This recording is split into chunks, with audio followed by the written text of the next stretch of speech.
Good evening, ladies and gentlemen. Welcome to the Turkish Airlines EuroLeague Watchalong, where you get to watch the EuroLeague Game of the Week with yours truly. I'm Anthony Goods, representing Swish Cultures, and we got another special guest, man, that's going to hold down the paint for us. He's been holding down the paint in Europe for a long time. He's played for a number of EuroLeague teams. He's had a very diverse career. Please give a nice EuroLeague welcome to my man Deon Thompson. Deon, what's good, bro? What's going on, man? Thank you for having me. I appreciate it, man. Hope y'all doing well. Hey, man, the pleasure is all ours, man. It's not every day we get to get somebody on with so much EuroLeague experience, man. So I'm excited to get into the stories and everything else, man. So it's gonna be a good day, man. We got a great game. We got Zenit St. Petersburg versus Anadolu Efes. Zenit sitting in the sixth spot, Efes sitting in the eighth spot. These two teams met earlier in the season, and Zenit was able to walk away with the win on the road as they surprised Efes on their home floor.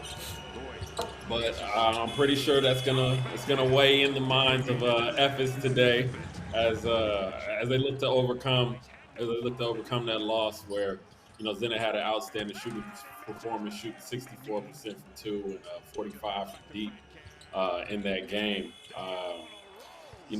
Anytime you get a chance to get a revenge game, it's important. But especially when you lose on your home floor, that Yeah, revenge game, it weighs a little more, man, because now you got to yeah, go do it in uncharted territory, man. So yeah, definitely. it'll be interesting to see how they bounce back. And last round, Zenit lost to Monaco, so I'm sure they're gonna have a little extra motivation there.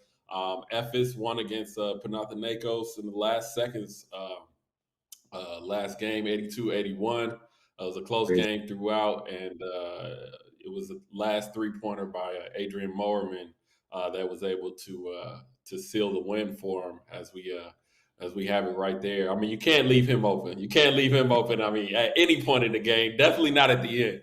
At any point in the Definitely. game, you can't leave him open. So I'm excited, man. We got two teams real thirsty for a win. Everybody back home, though, please, if you want to tune into this game or any other games that EuroLeague has for the rest of the season, please head over to EuroLeague.tv. We got a nice promo code for you guys, which will get you 80% off.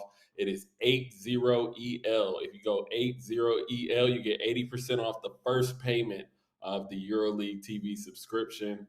And as always, drop by the YouTube comments and let us know if you got any questions for me, Dion. You guys gonna let us know who you guys are rolling with today. Let us know what's up. And before we get to these comments, before we looks like the starting fives are in. So let's take a peek at that and see if there's any matchups that we definitely Although want to that highlight. front court with I, Portress and Mickey is so tough, man. It's a tough front court. Oh, they're definitely tough, man. I mean, just tough basketball players in general, but they got the athleticism. They can hurt you on both ends, and Mm-hmm. not to, It's be a good game, yeah. And man. then F's It's, yeah, backcourt is obviously. I mean, their front court is good, but their backcourt, gets a lot of the fame. So yeah. um, it's gonna be really interesting to see what happens there. But we And got Zenit's missing Gruditis as well, who's a big oh, part of what they're doing. The big oh, fella. for sure, for sure, Yeah. for sure. So now that you've seen the starting fives, you're familiar with both teams. Before we tip off, man, I got to put you on the spot. I need a prediction. For this game, I'm gonna go with Efes. Like you said, it's a big game for them, a revenge game, as they lost that first one at home, and they're the reigning champs, trying to defend their title. So I'm gonna go with Efes with this one. Yeah, I'm definitely rolling with Efes in this game as well. I think they're definitely got a chip on their shoulder heading into this game. It looks like we got some YouTube comments. Sadis Batu saying Efes. Wilton Masitella says he's going for Efes. Forgive me if I mispronounce you guys' names. And we already Andreas Leonovicic says, "Hi, Dion. How are you?" So Hey, what's you going getting some on? love early.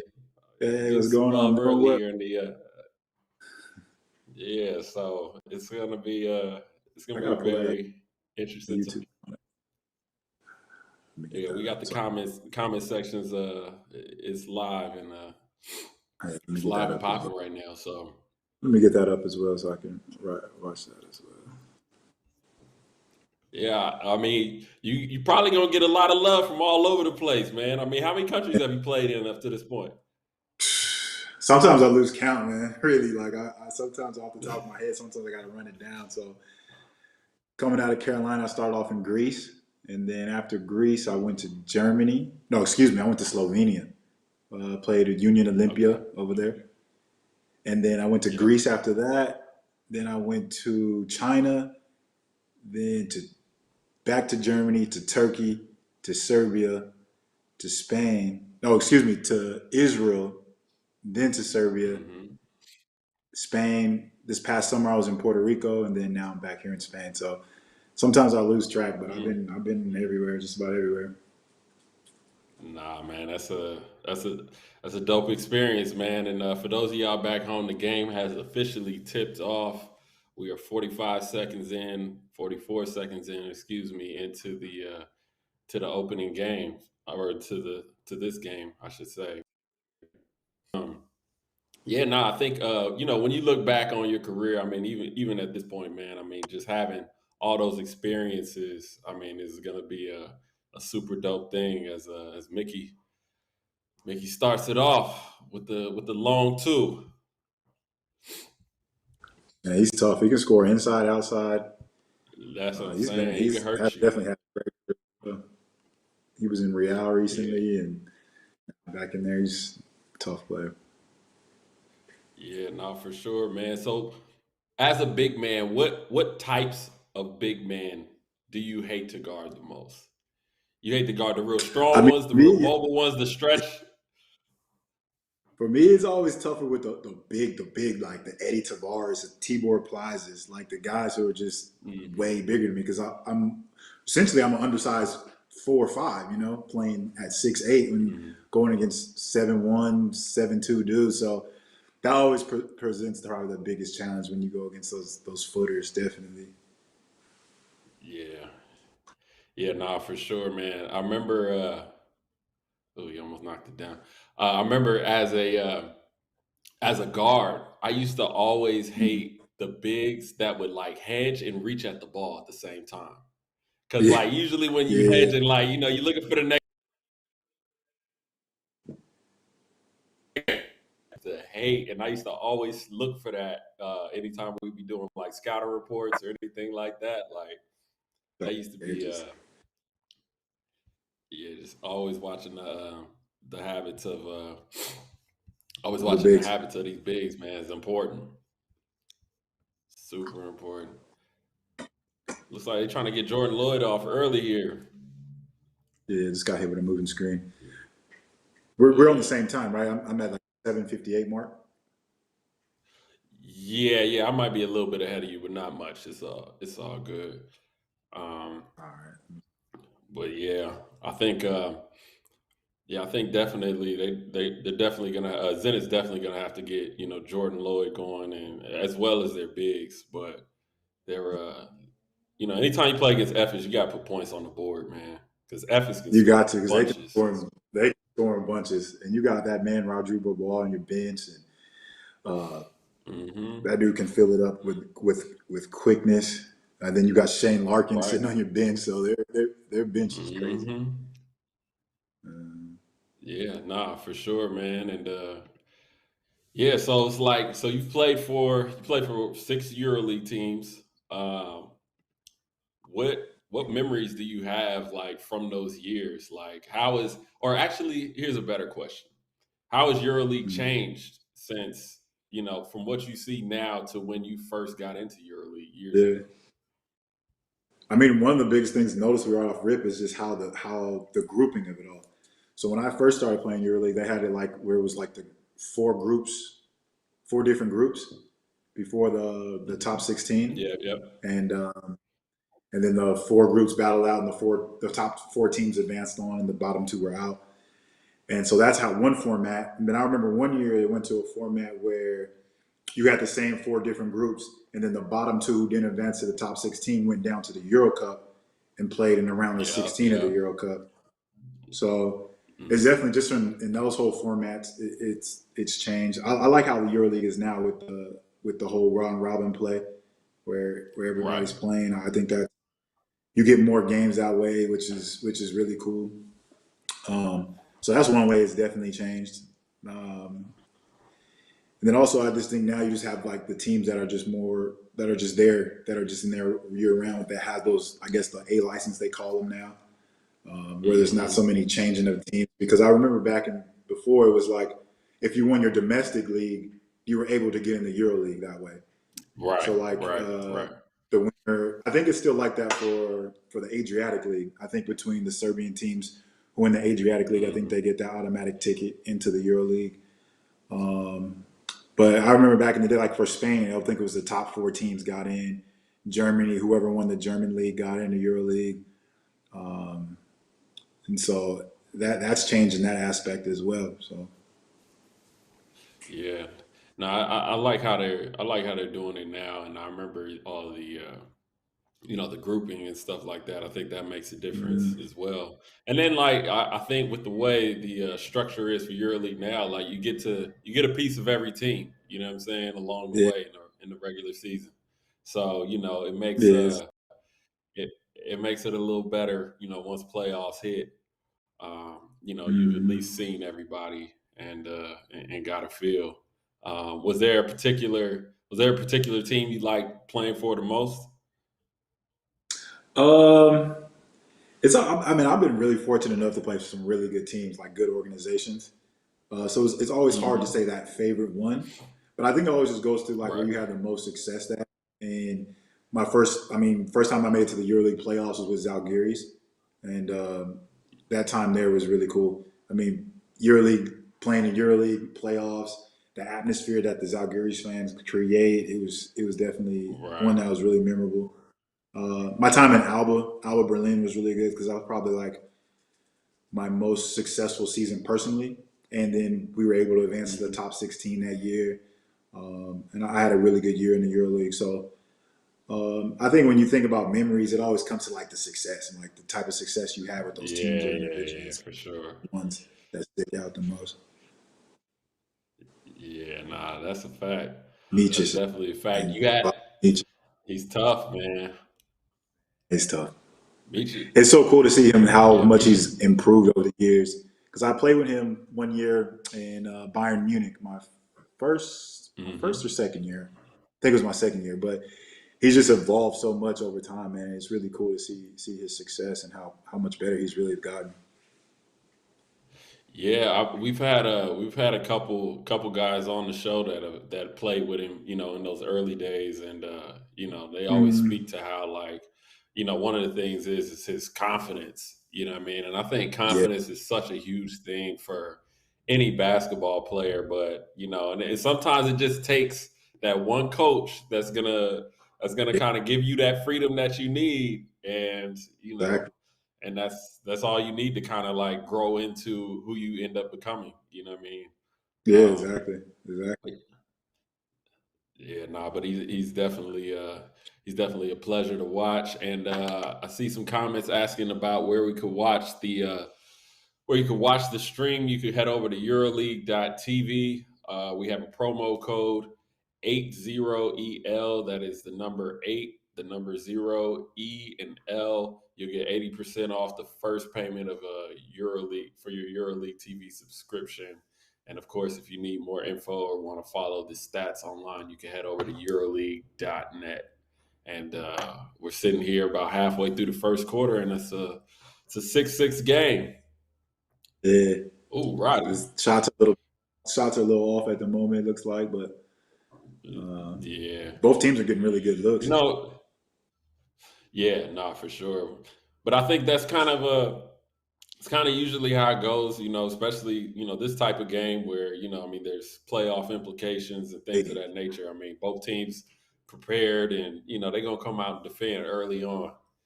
You know what I'm saying? Yes, They're gonna like come you out. said, at this time it's getting to the thick of it now, headed into the playoff, getting closer to the playoffs. Not so many more rounds left. It's Hmm. definitely that time. Yeah, for sure. And I think, we've been talking about it the whole season, man. But the scary part for everybody is Ephes is in the AC. You know what I Yeah, mean? that's When not an eight seed. nobody, Yeah, that's not an eight seed you want nah, to see. that's not an AC you want to see, man. Nah, That's not an AC you want to see, man. So that's the tough. scariest part for the teams at the top. It's like, could you imagine having to see them so early in the playoffs, man? Like, I know. I Best mean, of and even if five you too. get past them, Yeah, and you got to beat them in five, like 3 out of 5, which is not easy as well. right? Yeah, that's what I was saying. It's just the energy you're gonna have to expend to beat them in a series. So even if you get past them, it's just like just the it's mentally draining. Heading into the next series and so on and so forth. But I mean, there aren't going to be any cakewalks anyway. But Ephes is Definitely not. yeah, Definitely not. it's not the one you want to see.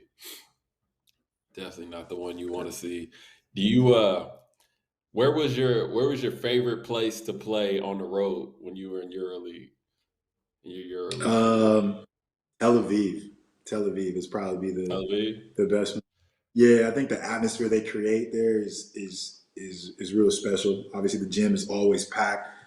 You go outside the gym, it's good weather as well. That always plays a good part in that. And it's just a good vibe in that city. Like I always felt a good feelings when I was always there. That was always a good place to play. And we got some good wins there as well. So I think Tel Aviv is one of the cooler atmospheres to be a part of and play at.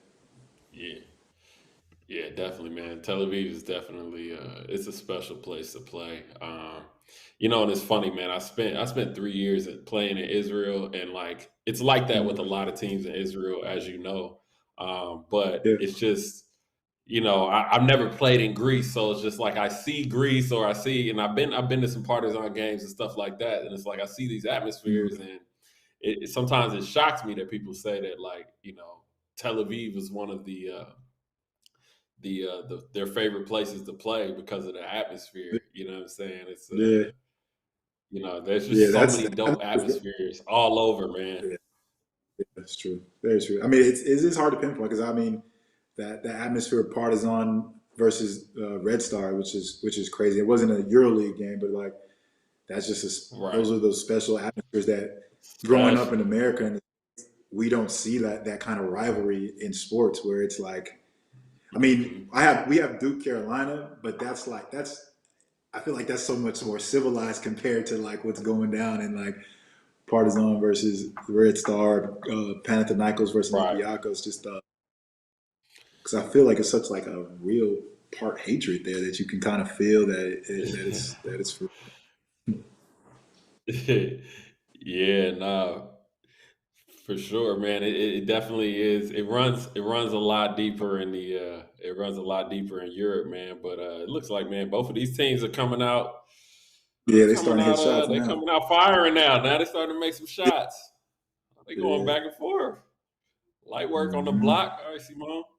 Simon, Simon's tough Okay. too. Vet too. He's been around for such a long time doing this thing. Yeah. Okay. Well, we got a player head-to-head matchup of today's game. It's going to be Mateusz Ponika and Adrian Mowerman. They're Mm-hmm. both closely matched. Mowerman being the 19th and Ponika being the 20th in the league's total rebound. Mateusz from Zenit averages 5 rebounds a game, 4.9 points, 2.1 assists. Back in the day, back in 2015, he was a EuroCup rising star. He also made second team that season. Mowerman is a name we're all very familiar with. His fourth season at Ephes, top rebounder. Uh, Man, he does a little bit of everything. He's a good shooter. Won the 2021 EuroLeague with Ephes, of course, in 2015, 2016. He was the round four MVP of EuroCup. But and as we saw at the beginning of the show, he hit the jumper to seal the win for them last week. So we're gonna keep an eye on these two guys and see how they contribute to this game here, man. But it looked like everybody putting their foot in today, man. Yeah, It's and definitely Ponika's doing that from the guard position. That's tough. Playing at three, it's leading. They say 5.2 rebounds. That's tough. yeah. Yeah, I mean, I think it's like it's just one of those things where I feel like the stakes in EuroLeague is so intense, it's so high. It's like everybody's out there doing everything that they can. Like you don't really even Mm. see and this is we was talking about this a few weeks ago. It's like you'll see like the top scorers picking up full court, diving on the floor for loose balls. Like nobody's out there chilling. You know what I'm saying? Right. So Yeah. it's I think not that crazy to goes to how see. I think it is in just like European hoops, Kyle. Like every possession is so important. Like because I feel like every Right, possession can basically decide a game. I mean, I think that's what I feel for like sure. a lot of coaches try to emphasize is just how important every possession is, even if it's the beginning of the first quarter or in the first half. Whereas players, you may not think, no, that's not really going to decide the game. But I feel like in Europe, that's one thing that is really emphasizes how important every possession really is. Yeah, that's a fact. I mean, it's the details, and I think that Mm, especially, I mean, just with the style of play, I mean, bigs can sit in the paint. There are ways to kind of crowd scores and things like that. You have to be so detailed in your spacing, everything. Like yeah, everybody's got to kind of be in the right position. Bigs got to set yeah, good screens. Guards got to set good screens for the bigs when it's their opportunity. Um, it's just little details like that really make the difference in winning and losing games at this level, man. And it's yeah, for somebody that's a basketball purist, it's a beautiful thing to see. yeah. It is definitely is. It's a beautiful thing to see. Man, it's crazy. Like sometimes I forget like Elijah Bryant's on on Ephes as well. On They got Memphis, guards for days, man. that, they got James Anderson Ephes, as well. I don't even know if he's out there yet. yeah, No, he's not out there. yeah. I They don't got think so he's out many there guys. yet, but Yeah, yeah, yeah. Their perimeter is crazy, man. And Elijah was with you Milwaukee know, last year, correct? Or he was yeah, in yeah. Maccabi and He then went started off with to he's in Maccabi, then he went to Milwaukee, and right, then right, right. and he came back. So yeah, nah, he's doing his thing. But we got a minute and 10 left, 14-13, Zenit's on top. Um, Looking at these comments here, Chris Barnes says, "What's up?" Uh, What's up? yeah, we got some love coming from Russia and from Greece. I'll tell you, man. I say it every week, man. Greek fans be popping in. It don't matter who playing. Yeah, They're they gonna always come gonna in and watch let us. you know. Yeah, Yeah, it don't matter who playing. yeah, Oh, Elijah dropped him. yeah. Yeah, you might be a little bit ahead of me. Yeah, Oh nah, yeah, it's all good. yeah. Okay, yeah, yeah, Man, I got you now. Tough finish too. yeah, nah, for sure. For sure, it's a tough finish, and now we're at 15-14. Ephes is up with that bucket there, man. That's funny, man. We were just talking about Elijah, and yeah, Yeah, just he got gave him. me something on that one. Hey, you ever got dropped as a big? Um, no, I have gotten dunked on, but I haven't like touched the Yeah, floor. everybody gets dunked on. Okay, Yeah, yeah, okay, yeah. No, I slide my feet pretty well, so I haven't got dropped, but definitely got punched on. okay. Yes, that's happened. Yeah, nah, Yeah, nah, that happened. Nah, I haven't. In my pro career, I didn't get dunked on. I got dropped though. This is before Swish culture, you know what I mean? It never it saw the wasn't light of everywhere. day. Yeah, It wasn't everywhere. This is before the so social media nowadays, boom, but nowadays, there's no hiding from anything now, man. If it happened, it's oh gonna be no. seen. Oh, everybody gonna It's see gonna. it. Your mama gonna send it to you. She Yeah, was like, look what "What I happened to saw. my baby?" Look what I saw. Ain't no hiding Nah, that's now. a No hiding. nah, that's a fact, man. But Yeah, I think But it's really yeah, cool they definitely. to see where you guys have taken Swish culture and where it's grown to and the platform you guys have now. It's really cool to see that where you guys are doing with this, and even the partnership you guys have now with the EuroLeague. It's really cool. I see all the NBA guys tapping in and showing love as well, and all Yeah, the European guys. So you guys are really doing some cool stuff, man. Just want to let you know. man, I really appreciate that, man. I really appreciate Yeah, that. We always try to show love to the guys that's killing across the waters, man. And oh, there we go, Billy Billy, Billy Barron, extremely Billy, cool. He got Billy. he Hey, got a Billy crazy will fill coach. it up, man. Just hit a trade He ball. is We got shooting. 8 seconds left. Billy's It's tough, great. man.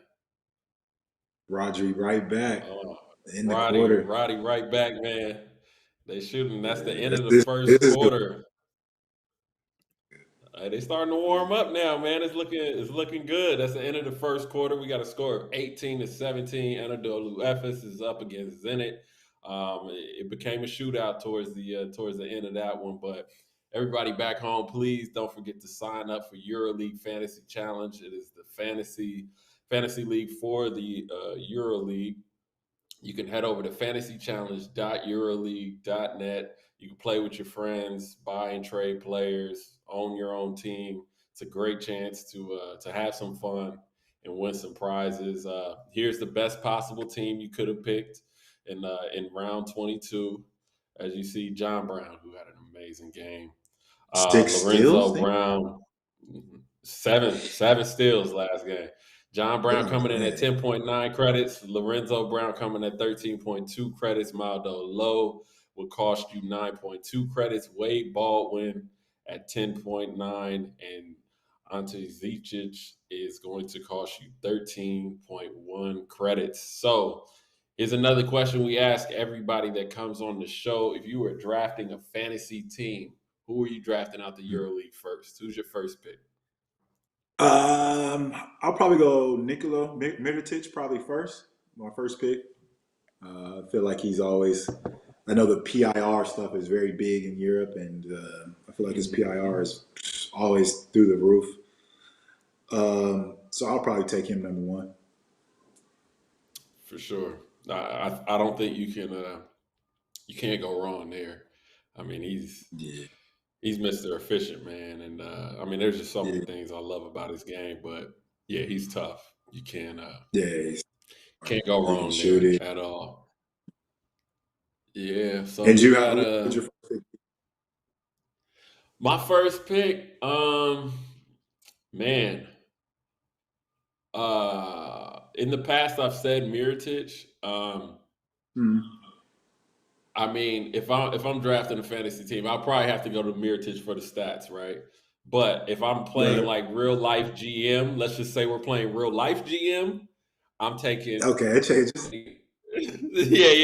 If I'm playing real life GM, I'm taking Yeah, Tavares, man, off rip. I yeah, need that anchor yeah. You down can there. build around When it. when he's on the You floor, can. like everybody, you got to pay attention, and he affects the game You on got both to. sides. So yeah, man, It's a I cheat would code, do man. that. Yeah, Yeah, for smart move. sure, man.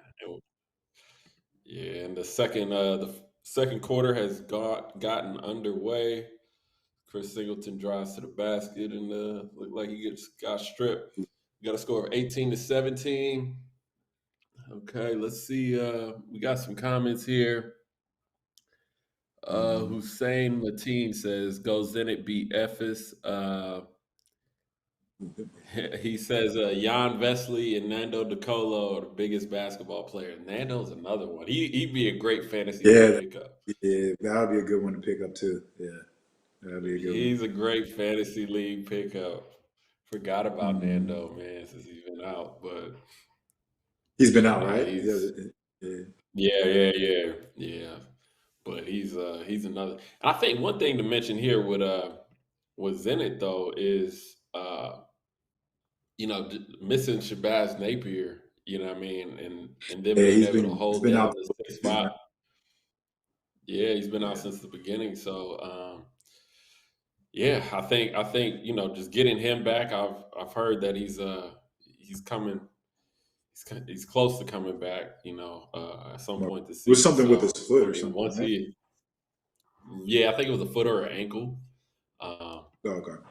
but yeah, I think once they get him back, especially like if he can get some games in, prior to And playoffs, they're missing another I kid. think They're that missing another kid as well. Frank Camp. What's his name? with Frank I Camp, think it's Connor Connor, Frank Camp. I think yeah, Connor, they're missing him as well. He's a tough player as well. Can shoot it, fill it up. yeah, for sure. Yeah, I like Zenit's team, man. They definitely put I think together a good team this that year, plays so man. much a part into any team's success is being healthy. Having your full roster Yeah, that you season with. I mean, I think that's obviously every team goes through that during the season, that their injuries and whatnot. But I think that's part right. of teams that are successful, that can stay healthy during the full season, have their full rosters at the right time, and it's very Hmm. important. Yeah, no, I mean that's the name of the game, man. And I think that was, much of the reason that, Efes struggled so much in the beginning of the season, not having Dunston Yeah, for yeah, the early part of the season, man. I mean, it's huge. yeah. It's very huge. So just staying healthy, especially coming down towards the end of the season, man, is going to be key for all teams. Mm-hmm. Big part of it. Big part. What was that? Look like I got him on a reach in foul. Man, but Billy, man, I've been a Billy Barron fan for a while, man, and Yeah, I think he's, one topic of conversation been touching on lately is like, when you're known for a particular skill or something, the rest of your game tends to get overlooked, and right. I think people just kind of consider Billy just being just a shooter, man, but I mean, he does so much more, man. He can put the ball on the floor. Like, he Yeah, finds his way to get to the paint. He can run the pick and roll. He can pass out of it. Uh, mm-hmm. and I think that he doesn't really get as much credit for that. But he's a complete player, man. I really Yeah, he like is. Billy. Yeah, he's really good. And like you said, I think people kind of just put him in that box of just being a shooter. But if you watch his game, you can definitely see he's more than that. Yeah. So we just showed a graphic of the head to head with the coaches there. It's a little lopsided at the moment. It's a little lopsided Was that a at the moment. one? It was Pasquale, blurry on my 11-1. yeah, Yeah, yeah, 11-1. That yeah, must have 11 been to during one. his time at Barcelona. I'm guessing a lot of those games, or Right, right. or Yeah. So players. Pasquale, he won the 2010 EuroLeague with Barcelona, and then obviously Ottoman he's been on top of the game in regards to EuroLeague coaches as of late. One of the 2021 EuroLeague championship with Efes, and he obviously won the 2016 EuroCup title back with Galatasaray back in the day. He Mm-hmm. was recently ejected from the arena during the Barcelona game, and He paid a little bit what do you for it. think? Yeah, what do you think? Like how? What are your thoughts? Anytime like a coach gets ejected, like on a team that you're playing on, what are your thoughts from that? Do you think that really does that weigh in on the team, or what do you think? Um, I don't think it does. Oh, Oh, that's a tough finish. oh, Uh, ooh, I think it just. I mean, I don't think it's going to change how the team essentially plays, especially if the game is already going, because you got your game plans. You know what you mhm, guys are out there trying to execute and run. Um, I think it can kind of help you in a sense where it like kind of sparks you, gives you that extra motivation, gets you going a little more. mhm. Um, so it can. I feel like it can go either way. It really can go either way. Yeah.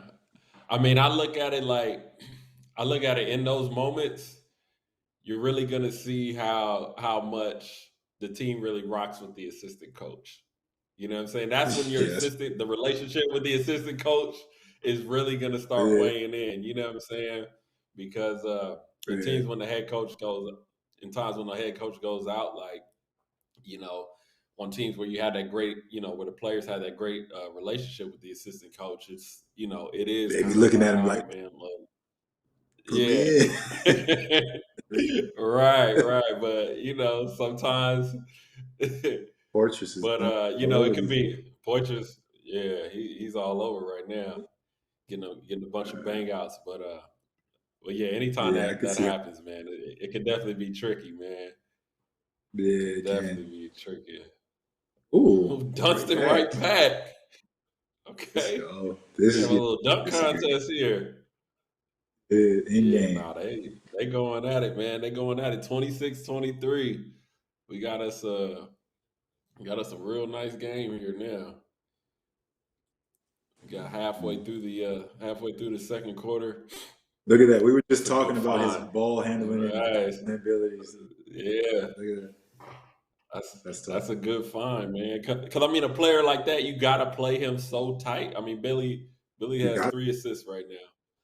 You got to play him so Mhm. tight, man. And it's like, as a big, if you're showing on that pick and roll, even if you're in a drop, you got to be up high. Like, you got to show yourself Yeah. high and then drop. You You know what I'm saying? So Mhm. it's very tough. And I think if you look at that last action, or even the last couple actions they've been running with Billy Barron as they show that dunk, um, they've been running that naked side ball screen over there Side with pick, the the empty, empty corner. the empty side. Yeah, with Yep. the empty corner. It's tough. It's just such a tough cover. And Poitras's got the dunk one time, and then on the other time, Barron was able to find the cutter coming from that strong side, because the bottom man has to come over and help on the big rolling. If the big's going to stop the ball. So that's a tough cover when you got somebody that can handle it and can shoot it. So yeah, I think it's they can be all right.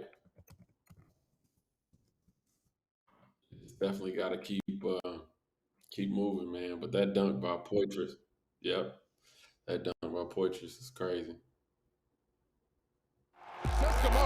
Anadolu Efes Istanbul, they are the 2021 EuroLeague champion. Oh, Shegalia! Follow boy to the rack. What a feed! Larkin lobs up to Boyce on the slam. That's outstanding basketball. What a break! What a play by Toko!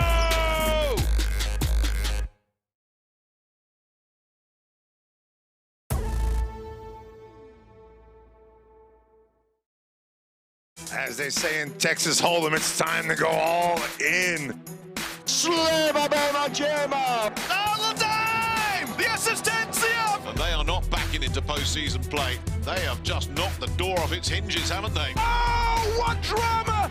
Oh my goodness! Oh my goodness! Wow!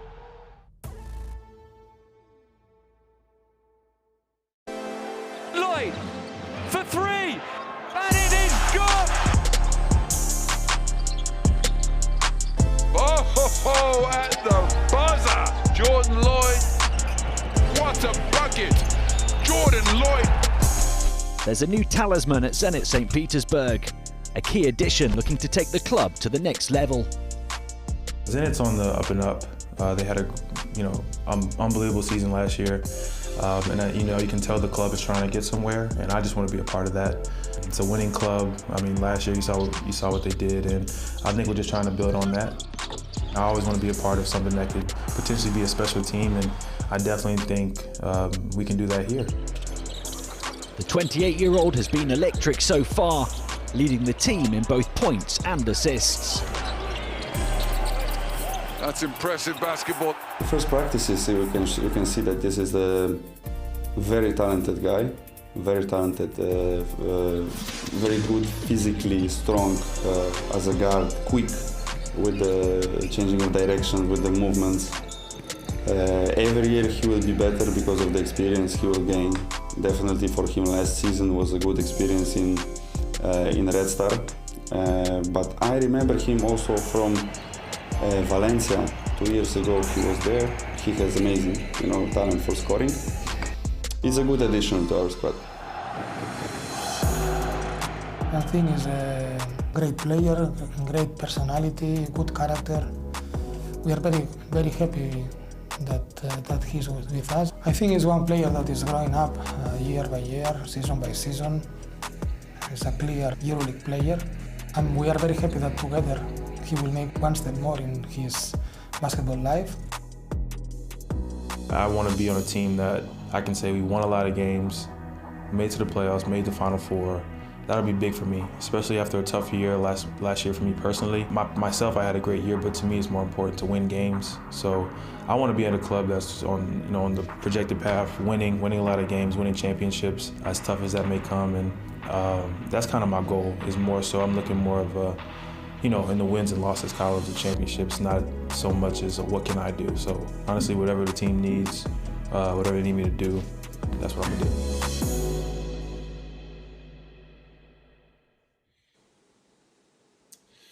Welcome back, and but we have a timeout on the floors, 29-26. Zenit has taken the lead, and they've been out and running.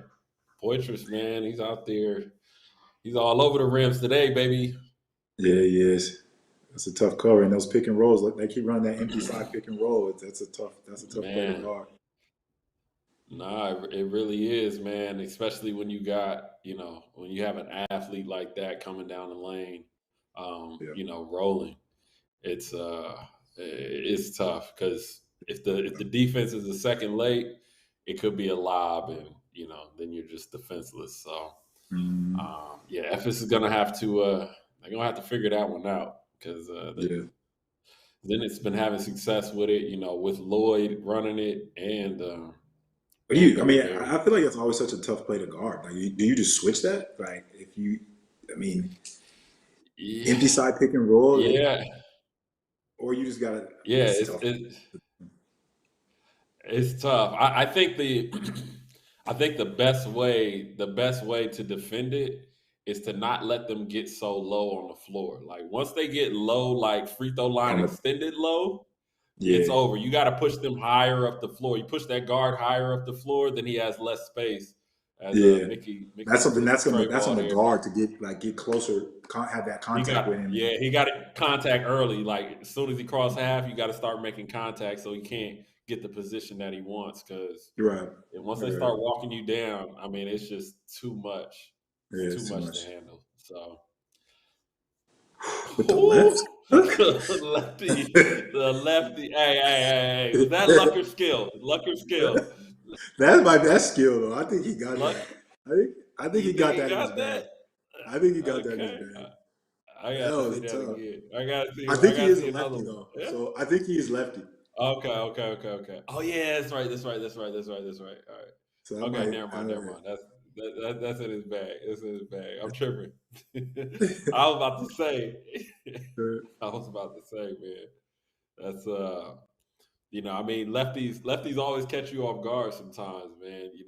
Just being left-handed, like everything is backwards from what you're used to seeing or used to defending from the way that they jab, their habits as far as how they cross over and things of that nature. It's always tough. It's always tough guarding lefties, man. But he's about to get big love from me if he was righty shooting that lefty floater. The floaty, man. The sky. Man. That was tough. Man, my lefty floater was for emergencies only. The defense got me to shoot a lefty float. They won that possession. They got me to shoot. They won.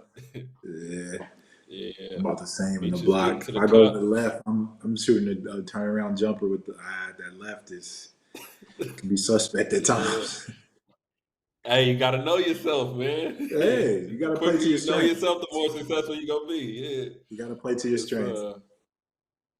For sure, man. And it's just one of those things, man. It's like, even for guys that are like Micic, right-hand dominant player, but nobody stops him from getting right. You know he's going right. You know he's going right. You know he's going right. You know he's going. Micic probably has all of his buckets going to that right hand today, but it's tough to stop, So, and that's just basketball, man. And we got a minute left. Right there, Micic going is right going to and one. work, going right every time. He going right every time, and it's like you can't stop it. It's crazy how that is, man. And that's where like the casual basketball fan, like, all he does is this or that. It's like, all right, man, you get out there and figure it out, because You try to stop it, right? there's a whole lot of people that ain't been able to stop it for some years now. But man, Micic is having a heck of a game right now.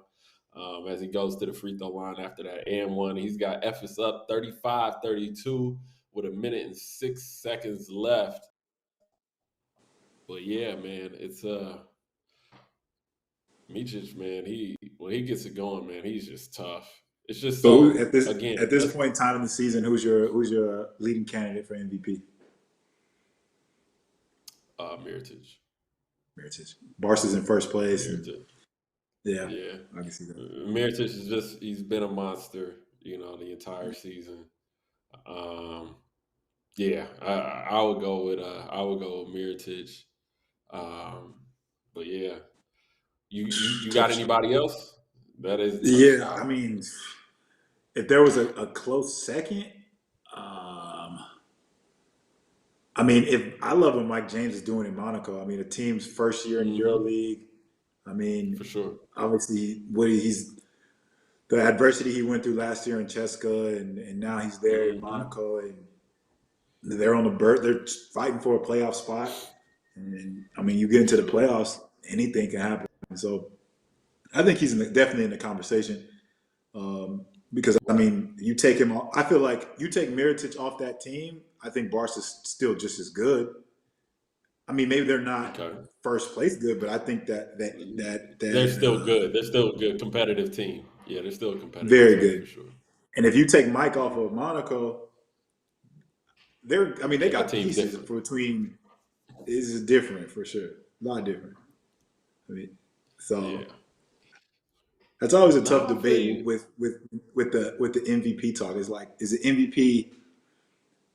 My views, and when you say MVP, he makes that team. Like, if you take him off that team is not as successful. That's kind of like how I view it. I think that's worthy though. And I also, I like what Lorenzo Brown is doing at Unix. I mean, they're playing extremely well. Yeah, and he's like second in the league in assists. I mean, he does a lot for that team, man. Yeah, and I think that that's a fun. Their team's fun to watch, man. Their team's really fun to watch. It is a lot of energy, man. We had them on the Watchalong last week, man. When John Brown had those 7 steals, the Barca game. That game was crazy. Yeah, and that first game that they played each other was in Barcelona. That game was crazy as well. Mm-hmm. Indeed, man. So I think, I think those guys. I think those are some underdogs there for the MVP race. But I think I think Mirotic is going to end up walking away. He's probably walking away with it.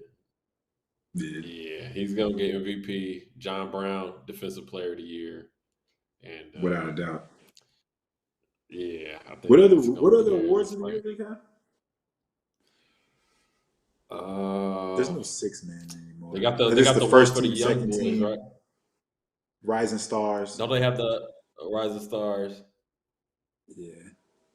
I think that's it. I think first team, second team, Coach of the Year, MVP, Rising Star. Yeah, I think that's it. But we got to score 37-36. We got 4 seconds left at half. Looks like Efes is going to try and get this last shot up. Mirotic, close game. It's got to be going to Mirotic right now. Yeah, Micic. Got it. Yeah. Micic, I'm sorry. Just talking about Mirotic. Yeah, I know what you mean. There right hand. Right hand. Right hand. Right hand, man. He wants a goaltend, but he wants a goaltend. He don't know. Nah, it looks like that's the Looks like that. But I think if you touch the backboard, isn't in Europe? If you touch the backboard, I believe that's a goes the goaltending. replay. Yeah. I believe if you touch the backboard, it's goaltending. Yeah, you might have to go to the clock. Yeah, I don't think you can touch the backboard like that. Yeah, while the ball is still live.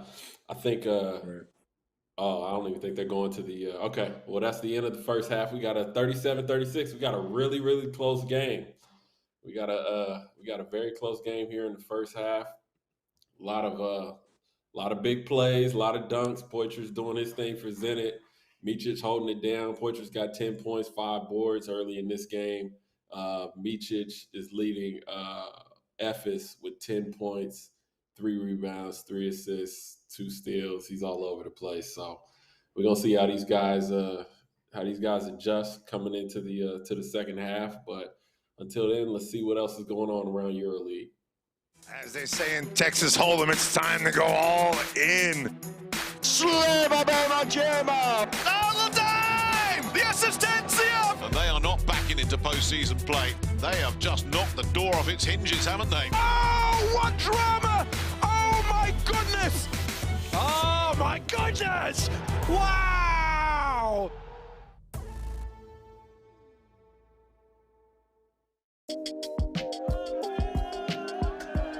I stay here not because I want to visit Bosphorus or historical places. No, I stayed here to try to win as much as I can. For me, it's a better feeling to win with Efes, first ever title, than going maybe to Real, Barca, CSKA. If you win with Efes, it's bigger pleasure. I know that I will be put in history of the club for always, forever, and this is the biggest privilege for me. Last season, Vasilija Micic elevated his game to new heights, electrifying the EuroLeague en route to regular season MVP and Final Four MVP honors. The Serbian sharpshooter was central to Anadolu Efes Istanbul's first ever EuroLeague title. After inking a new 3-year deal in the summer, he's hungry for more success. All teams now want to beat Efes, all teams want to play against us the best they can. Even last year it was similar, I mean, and this is good part of the sport, because these kind of things actually push you to work harder and to stay on the level, you know.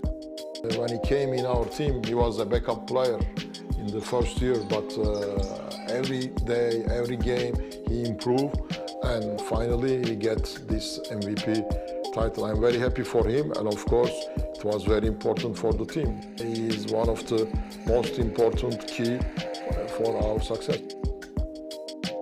Each player and each person in the club should have his own goal, and then all together we have to have one to win the title. And if you chase your own goals and if you put yourself in position to reach your own goals, you always feel hungry.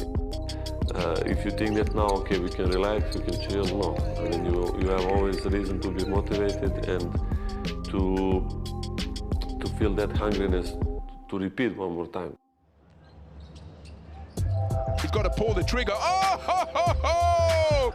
Vasilija Micic seeing the basket as wide as the Bosphorus tonight. Micic is one half of one of the most prolific backcourts on the continent, alongside teammate Shane Larkin. The two guards forging a partnership that's already embedded in the history of not just FS, but European basketball. As a teammate, you love to have him on your team. He's a guy that can do a lot of different things on the floor. Defense, offense, passing, scoring. As a guy, me and him have really been getting closer together over the years, on the court, off the court, and we've become really good friends. So I'm really happy to have met him. For people, it's many times strange to see that two point guards have good connection. Most of the time, it's one point guard and a big guy. But somehow we found that rhythm, we found that chemistry between us. Most important is that we respect each other. He's definitely helped me grow as a player and as a man, and I think hopefully I could have done the same for him. We have a chance to continue to do special things together and hopefully go down as one of the best backcourts in EuroLeague history. So we just got to keep going, keep playing hard, keep grinding, keep growing together, and see how far we can take it. I have so many good teammates in the team that I really don't have problem to step up on the court and take my role. I like challenges. I like to be in the fire with everybody, and sometimes you win, sometimes you lose, but my maximum is always there.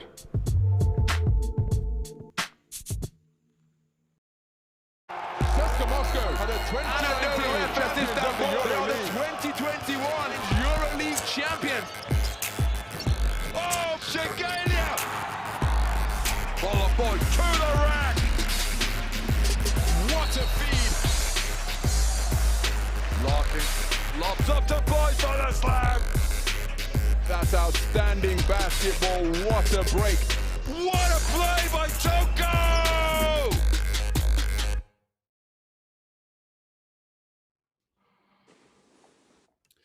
Welcome back. Welcome back. We're at halftime of the Zenit Anadolu Efes game. Just had a dope feature on Vasile Micic. Man, there's a lot of respect for this guy, as we already spoke about, earlier in the show, man. But man, I think it's just really cool, man, to see just the whole dynamic at Efes, where it's like it really is pretty much as basketball is today. It's positionless basketball. As I said, you got 2 point guards on the court at one time, and sometimes it can even be the 2 bigs out there. And they've been able to find that chemistry, and I think that, obviously they're both smart players. They know how to play off the ball. They know how to play on the ball, and they've done an extremely good job at allowing each other to flourish, you know what I'm saying, without stepping on each other's toes, and keep the team successful, which is tough when you got 2 killers like that. Two guys who not necessarily need the ball. They're good with the ball in their hand. Not saying that they need the ball in their hand, but they're so good with the ball in their hand that they found a way to make it work. It's really impressive. Yeah, it's tough, man. It's I think that obviously with Efes just having so many guards and that depth that they have there, I think that that's one of the reasons they are so successful. I think that today's game is guards are, it's a heavily 3-point centric game these days, in regards to the style of play. And I think that it's almost, especially at the EuroLeague level, with the way defenses are and things like that, it's impossible to win without good guard play. And I think that's kind of like that wild card that Efes has that's going to carry them to the top. And no disrespect to their bigs, because their bigs are really good as well. But that's just like you said. That's just how basketball is today. Like your team can't function without a guard, without a good point guard, and they got 2 of them. So and I think people sleep like Roddy Beaubois plays the point too. You know what I mean? He's just been off the ball a lot because he can shoot it so well. But it's just like Roddy's a nasty point guard as well, man. So he's tough, man. Dude put up like 50 something when he was in the league, right? Like he dropped like 50 one time in the league. Yo, Roddy's tough, bro. Like when I was in Cholet and he had just left the league, he came back and he practiced with us for a few weeks, just to stay in shape, man. And Roddy was tough, man. Yeah, Roddy's he's tough, nasty, right? man. So he's really good. So yeah, man. What do you think? What do you think Zenit has to do to keep this game where it is? Keep the lead, maintain the lead, and I think they got to keep sticking with that pick and roll action, because Efes hasn't seemed to be able to figure it out. Keep letting the big fella rock. I'm loving this combination with Billy Barron and him in the pick and roll, like we were saying. Like that's just a tough way to try to stop Billy, and he's dropping dimes, making the right reads. So I think they got to continue to go with that. And I think they can. It's a 1-point game. I'm trying to look at the offensive rebounds. They've limited Efes to only 3 offensive rebounds, which is always good. That's huge. Yeah. Same So I don't know. I don't know. I don't see No, I what. think I don't know where this game's gonna break open at. I think it's gonna be close all the way down to the end. yeah, I think Zenit had some success and they went on a couple runs when they were out there getting on the fast break as well. I think Right. Yeah.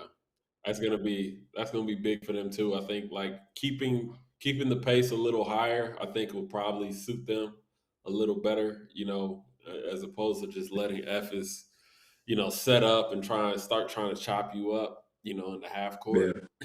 But That's always hard to try to yeah, speed up man, a team like that.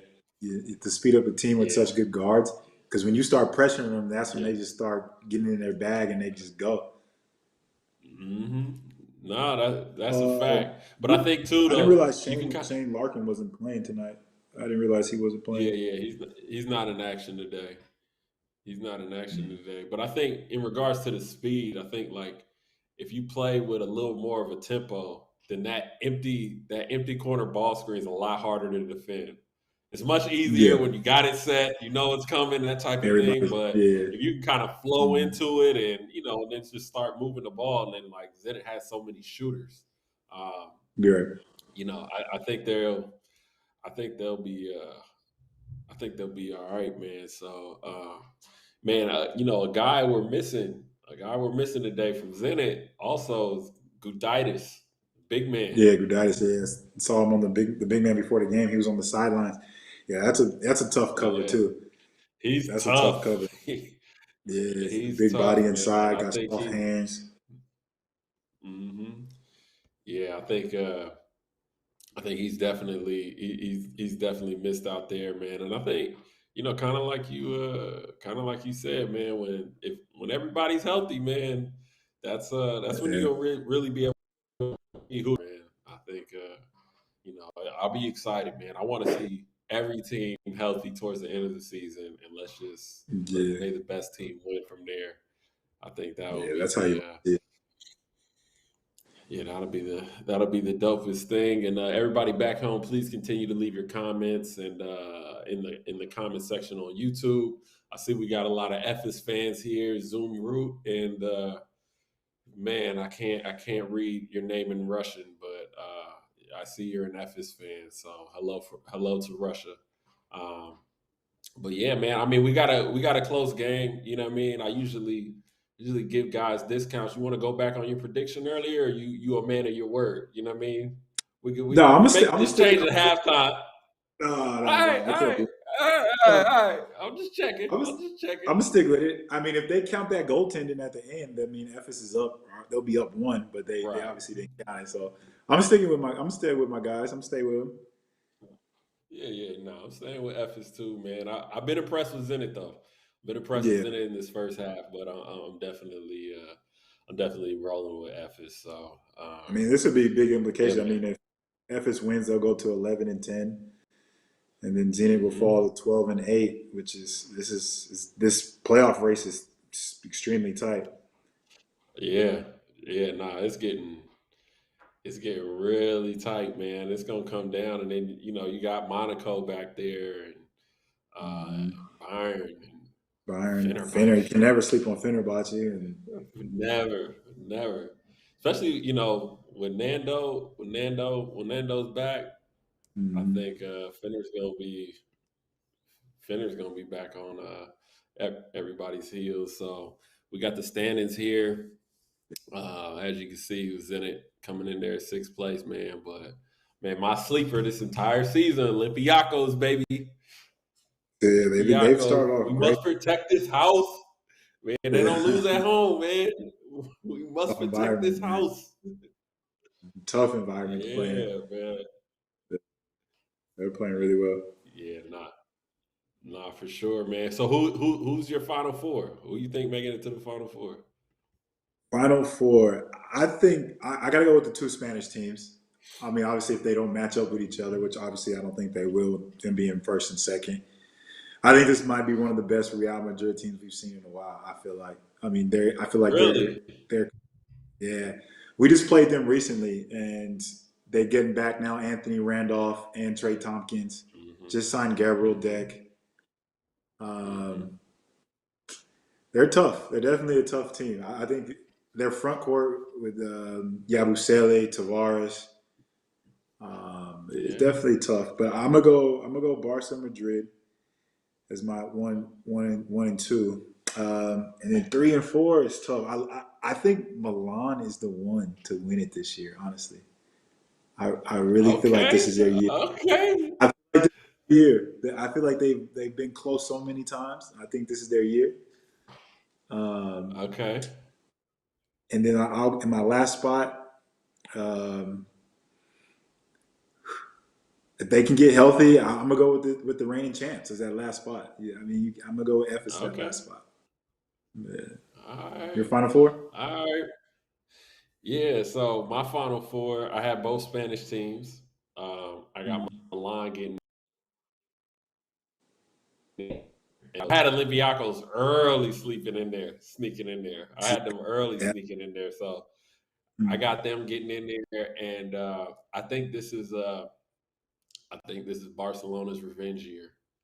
I can see it. think, It's always something about when you I get think that that this will close and be you come back and you've been there, yeah. you've been right there, and yeah, I can see that. You know what it takes. You just when you've been in that position, you just got those blinders on and you locked in, focused on what the task is, and I can see that. Yeah.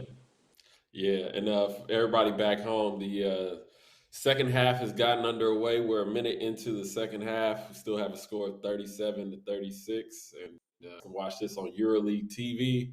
We got a promo code 80EL.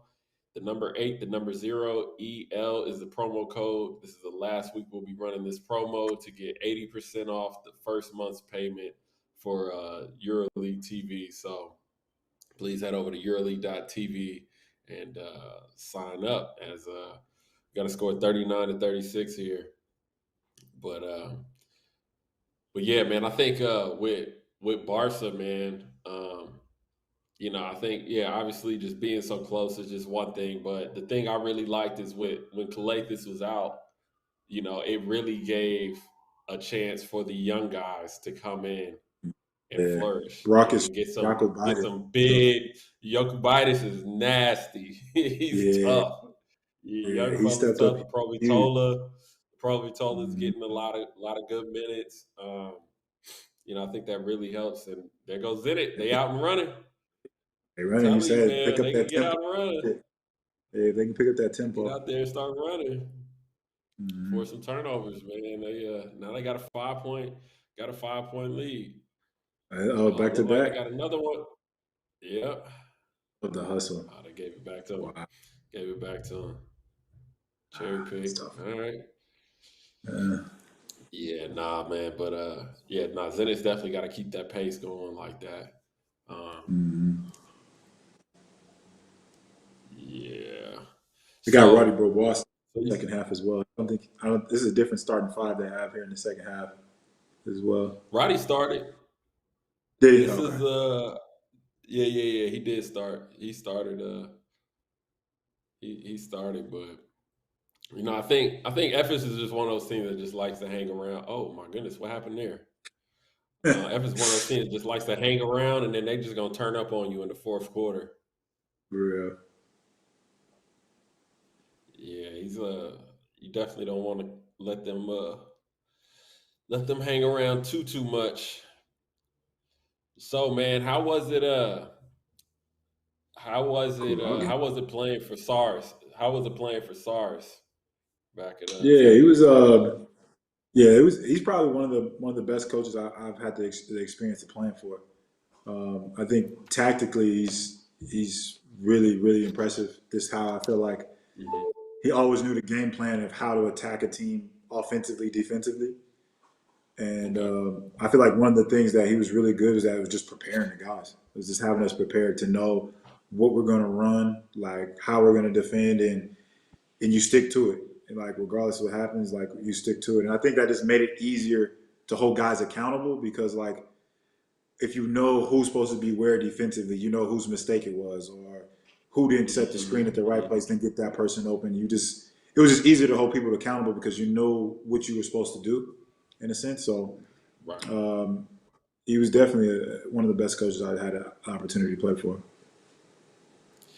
Yeah, no, he seems really cool, and obviously he's real animated on the sidelines, man. But he seems to Yeah, really have the respect. He seems to really have the respect of his players, which I think is yeah.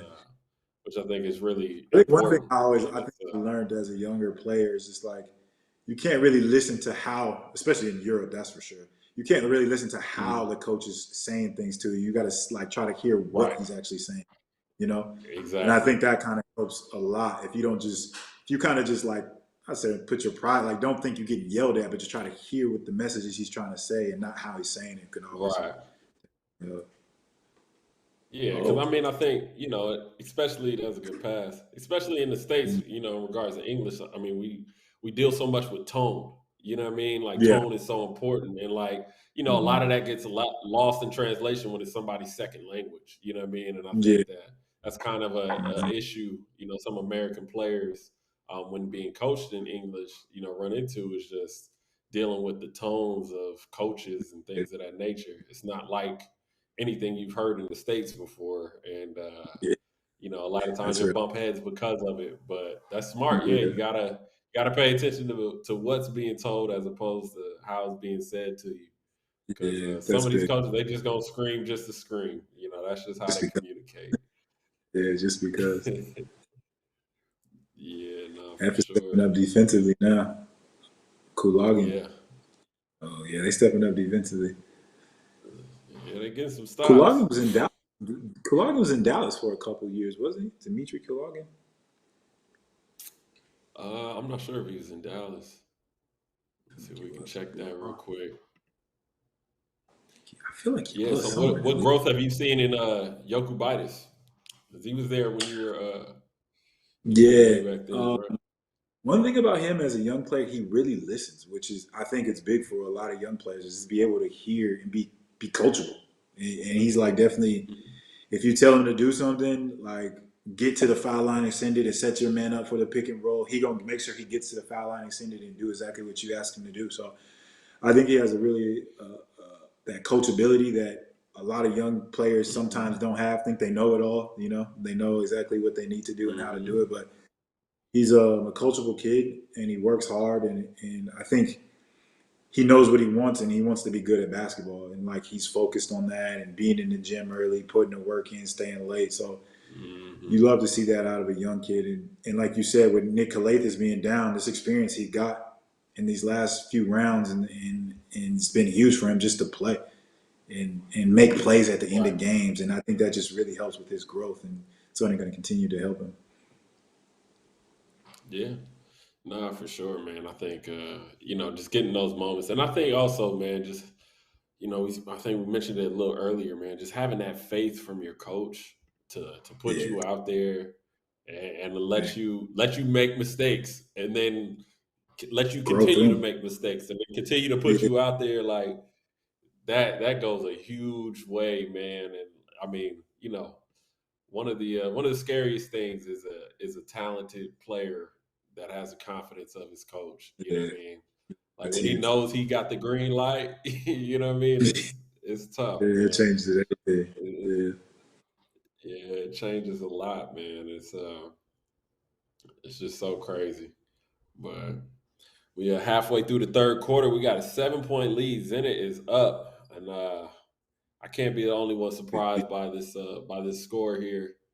Um, but yeah, man, Efes is definitely gonna have to turn it up, get some actions going. Good defense.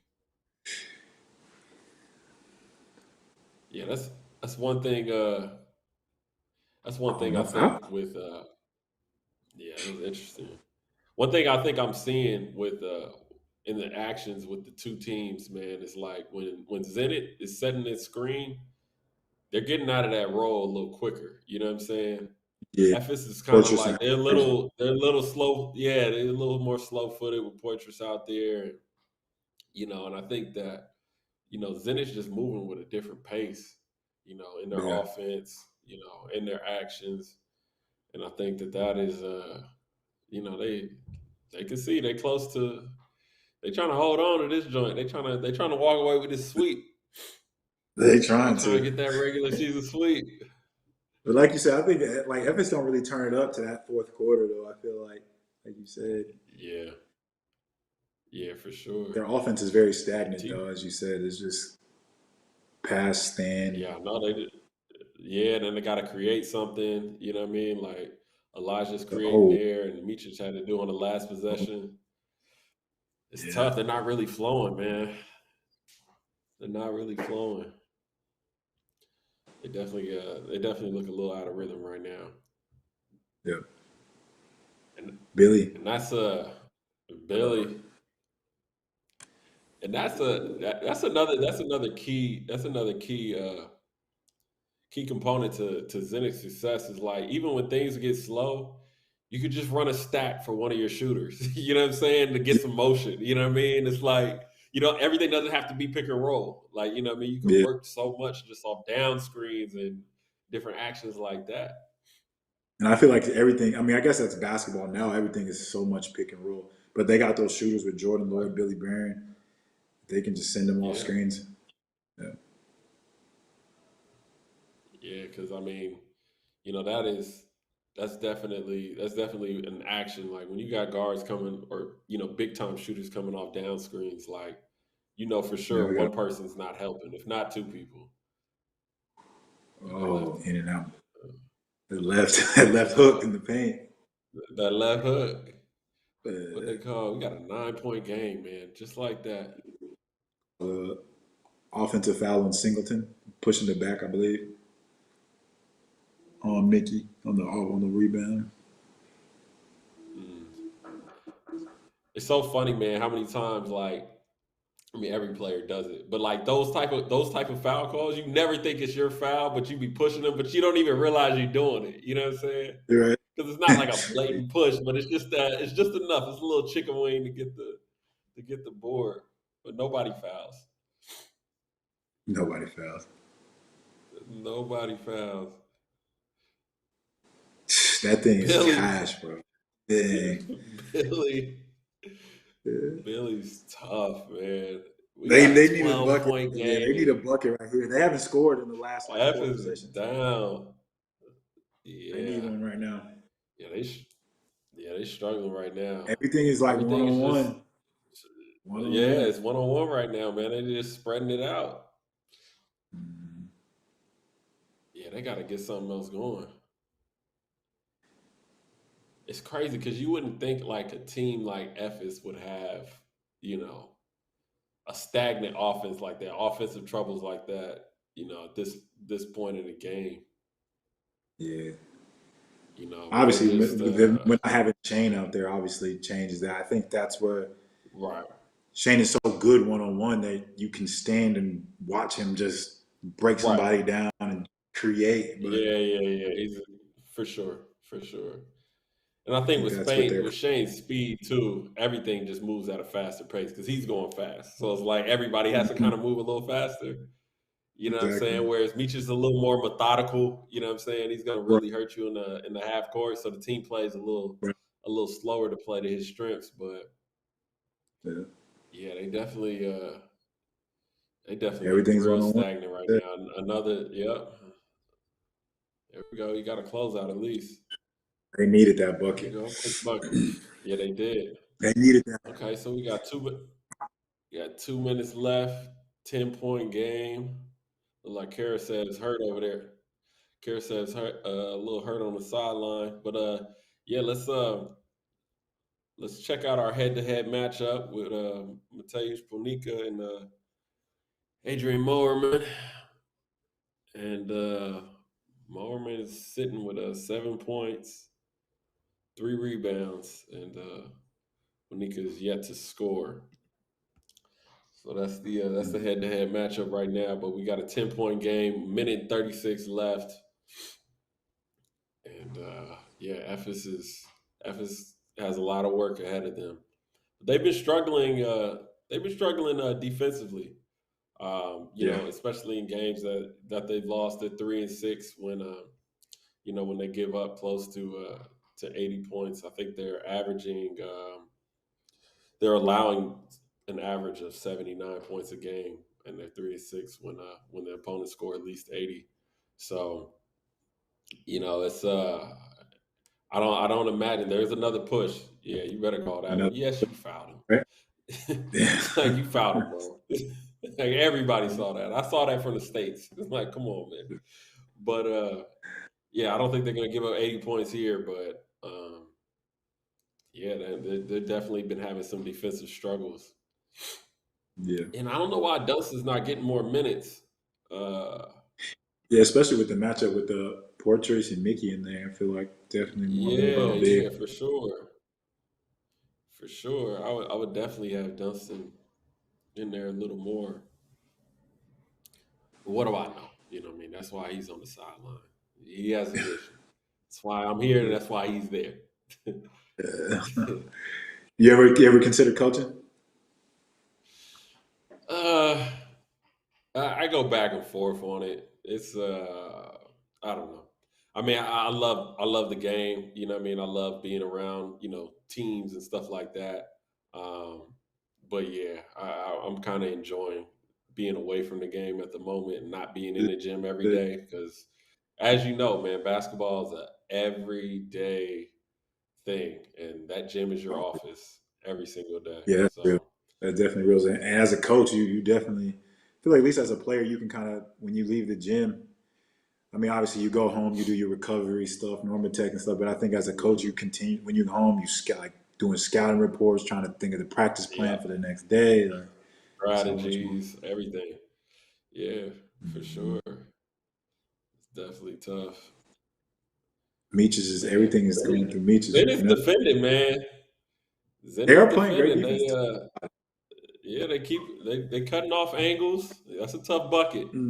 That's a tough bucket, but they cutting off angles. They making it tough on him. 35 seconds left. I would love to Got see an how the offense is 11-point about to run now that Meech's just checked out of the game. I would love to see what they're gonna run because everything's been running through him right now. Yeah, I mean they got 35 seconds. Do they have? Oh, they got a turnover. Nice. Okay, Needed that. get it up the floor. Let's see what we get. Got 20 seconds left. 11-point game. Efes is down 40-51. Trying to get ball Okay, open so on now yeah, they're gonna get him on a diamond set. And said, yeah, they switched it. They switched it. Oh, you might have had the shot. They shoot it. Oh, does that count? It.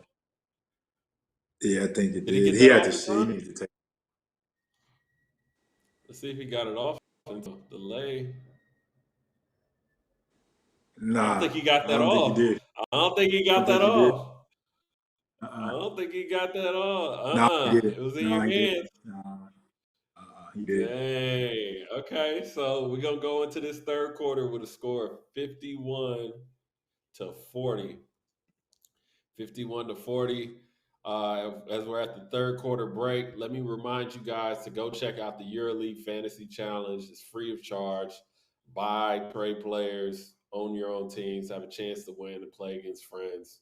It's a great time, and you guys in the comments, let us know who you guys want on your fantasy challenge team, or if you have one already, who's on your team at the moment. And for those of you that want to play, you can head over to fantasychallenge.euroleague.net to check that out. So please go check that out. And if you guys are looking for EuroLeague TV subscription, we have a promo code 80EL, 80EL, and you'll get 80% off your first payment of EuroLeague TV. But that excludes those of you that live in Italy and Spain.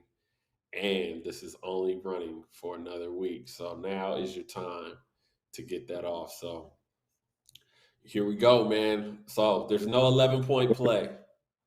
Efes is down 51-40. There's no 11-point play. But if you're in that Efes huddle as a coach, Coach Thompson, what are you telling me? Coach Thompson. First thing we got to do is we got to continue to share the ball. We got to get some better ball movement going because we're too stagnant. Too many dribbles. Got to move the ball side to side. Play some defense. Got to get some stops because we're solid defensively, but we definitely can play a little bit better defense. But 17% from three, that's gonna be tough to beat anybody shooting 17%. Yeah, Got to make some shots. definitely. Got to make. You got to make shots, but I think that speaks to the offense being stagnant. Because like when the offense is moving, you're gonna get more open shots, and you're gonna be able to like knock down. You're gonna be able to knock them down at a higher clip. But right, shooting 3 for 18. I mean, it's that's tough. So yeah, I think they definitely need to start moving the ball a little more, and stops is gonna be key here. Stops is gonna be key here. You think they're gonna Definitely this first 3 minutes is huge though. I think this is gonna determine a lot of what's gonna happen right here. For sure. And I think the funny thing is, I think Meech is he might have to burn these 10 minutes. Yeah, he's right back there. These last 30 seconds and came right back. Yeah, man. I feel like he's pressing too much though. Yeah, he is doing a lot right now, man. He's gonna be straight in the ice bath after this game. He's putting a lot of miles on those legs today. Efes is going real small too. Efes is going small. They got more. They got more in them at the 5, and with Singleton. Zenit knew it ASAP. Yeah, Zenit knew it ASAP. They went right inside. They knew that. Thing is 1-on-1, bro. I mean, that's how they really play. I think that's their style of play. That is kind of their style of play, but I feel like it just I'm used to seeing it with more of a pace and flow. Like it's like they're like walking it across, one pick and roll, and then they're going 1-on-1. Like that's tough floater. Yo, as a big, do you get upset like when you really try to go for a block and he gets that floater like right over the top of you? Yeah, right. He'd be really trying to get up there. You really, it's big Billy, man. I don't know. I don't see the problem. Regardless of Efes's offense, they can't stop them right now. Yeah, that's the tough part. Yeah, they can't get a stop, man. And it's like Zenit is doing it from inside, outside. Meech is forcing stuff. Yeah. They really are defending, man. Yeah, this game can get out of hand real quick. Right. Do you have a live current score? Because I don't see the current score on my screen. Yeah, no, I don't see this current score, but the current score right now is 59-44.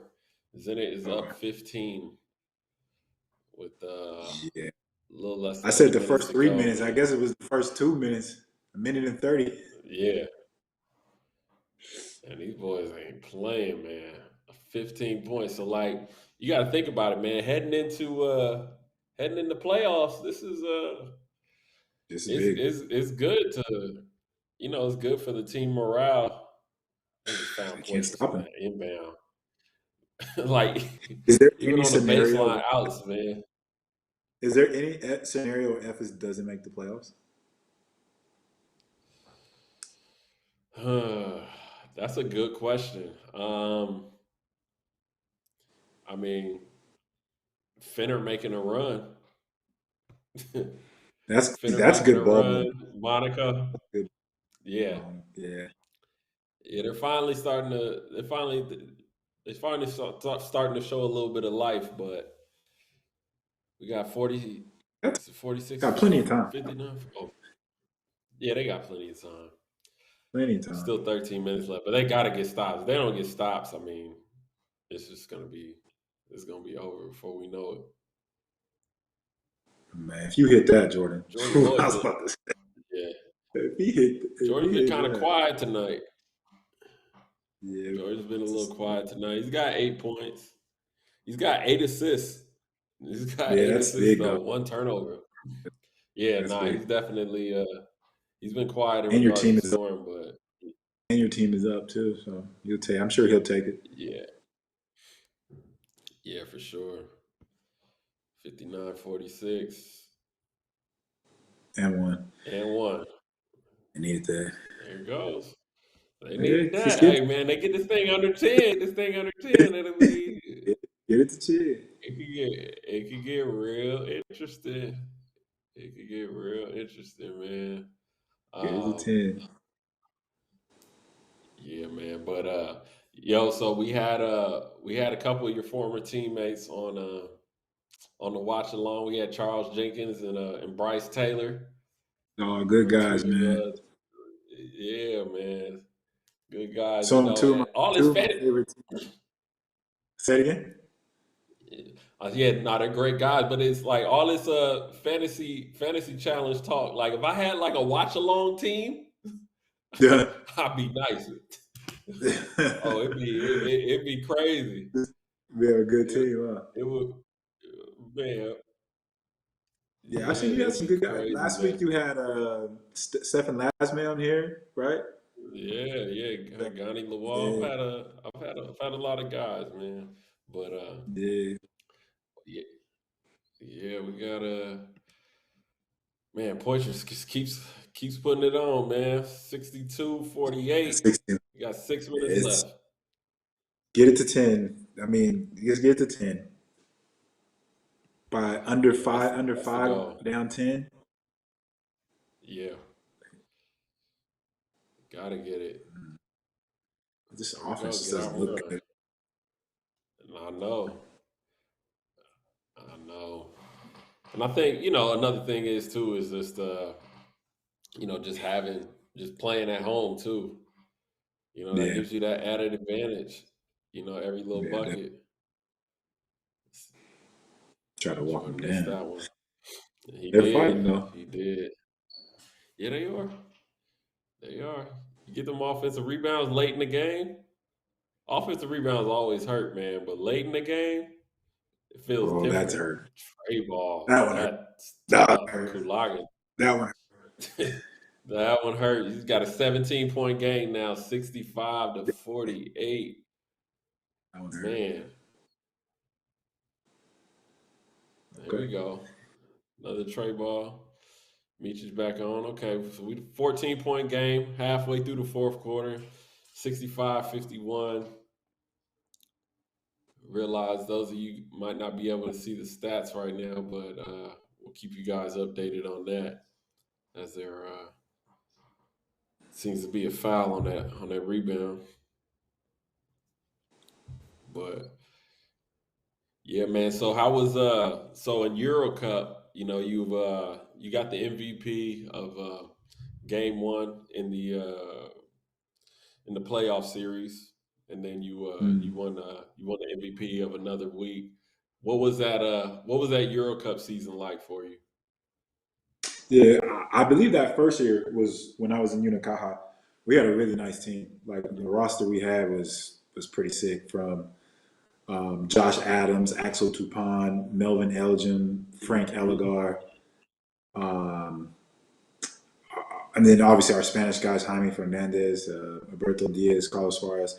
Like we had a really nice team, and but unfortunately COVID hit, and it kind of just changed. I mean, obviously it changed everything for everybody that we're still living with right now. So it was obviously it's unfortunate we didn't see how far that team could have really went. Right. And then last year we started off really well. I think what hurt us was the end of the regular season. We lost at home to which if we would have finished first, if we would have won that game, we would have finished first in our group. Instead, we finished second. And we ran into some really good teams like Monaco, who obviously ended up winning it, but they were really tough for us. Who else was in that group? Nanterre was in that group, they were playing really well. And so we didn't match up very well with those two teams, and it was unfortunate that we couldn't go further than the top 16 last year. But I really feel that first year the team we had at Unicaja we were going to be able to do something really special. Yeah. Good pass. We go. Yeah, it's a good pass. Dunstan back making his presence felt. Felt like he should have been in a while ago, man. But let's see if he can get him a little spark. We're okay. I mean, they're all right. They just got to get stops. Yeah, that's the biggest part. There it is right here. That's the biggest. And one. Yeah. And one. There you go. Oh, no, and one. And one. There you All go. right. And one. Okay. Yeah. We right back. Meet you. 65-55. That's a big steal. Big steal. That's And a the big M1. steal. On the finish is tough, too. Yeah, the finish is real tough. That twisted finish. This is what I'm talking about, man. Like, you have your best player out there defending, you know, getting stops, fighting over that screen and rolling, you know, keeping those hands active. You know, that's huge, man. So we got a 9-point game with 4 minutes left. Can Efes pull this off? If y'all at home in the comments, let us know if y'all think Efes gonna creep back into this one, man. It looks like they got new life. They're out there looking like Efes of old for the moment. Man, they're getting stopped now. It's crazy.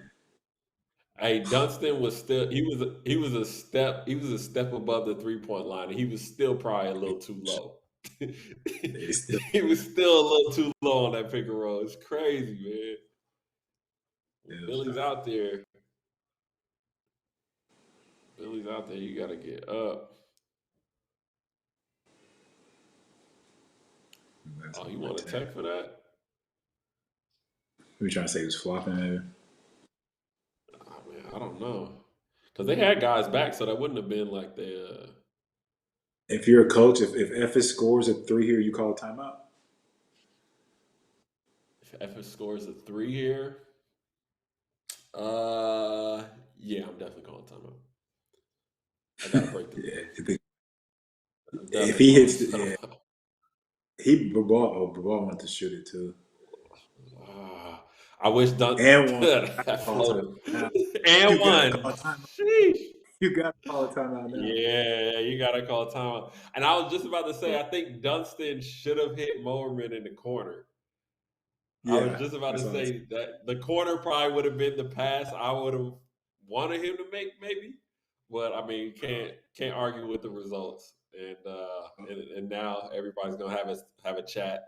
We're gonna talk about this coming out of the timeout, man. I think right now you got to draw up. Let's go back to our bread and butter. Let's see if empty side pick and roll. They haven't ran it. They haven't ran it the second half, man. I feel like coaches I feel like they overthink. I feel like they overthink the game sometimes. Just keep going to it. I think they think that like, oh, the other coach is gonna adjust to it, so we're gonna do something completely different. You know, they've been running a lot more like top ball screens.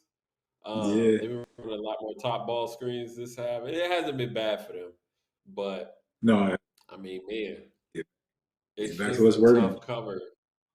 Yeah. I mean, and like you said, like even if you know it's coming, it's still a tough cover. If you can get everybody in the right position, it's still tough to defend.